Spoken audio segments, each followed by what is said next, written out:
Hi there, Sanbonani Molweni. Welcome to Fix Channel. When you're here, please subscribe before the end of the video. If returning, thank you for love and support. I appreciate you. Ngizokwenza amavidiyo amafishane.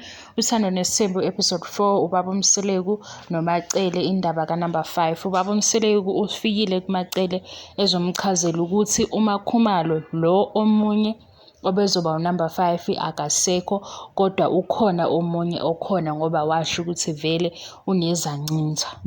So uMacele uphendula ngokuthi shuthi akasenaso-ke isikhathi ngoba phela manje sifishane isikhathi, uhlukana nomunye usethola omunye. Mayechaza kubaba uMselegu uthi vele ubevele ekhona ngoba washo ukuthi indoda enesithembu iphinde futhi ibe ney'ntombi eziningi. Asazi ukuthi kuyiqiniso kangakanani leyo.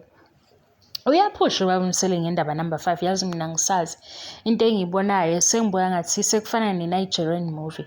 Ukubona ukuthi iqala imovie part 1 nize nifike ku-part 12 ufuna nje ukubona into eyodwa ngoba thina manje simele ukubona ukuthi kanti ubani lo number 5 ukhona noma akekho, yini lengaka emenza ukuthi agcizelele ukuthi akangene, because before utshela amakhosikazi ukuthi akukho la kushoda khona, abangazisoli ngalutho eqala udaba la number 5. Makuhamba isikhathi waba nezinye izathu ezahlukene futhi ukuthi kuzoba no-number 5.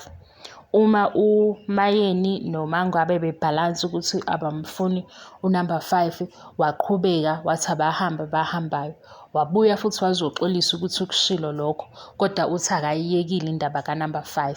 Kanti ngapha kuMacele uthe uMacele uma kukhona okhona akube ukuthi uzomenza unkosikazi, hhayi amtshele nge-girlfriend because uzobe em-undermine. Lona-ke upart 1 ka-episode 4. Siyaqhubeka.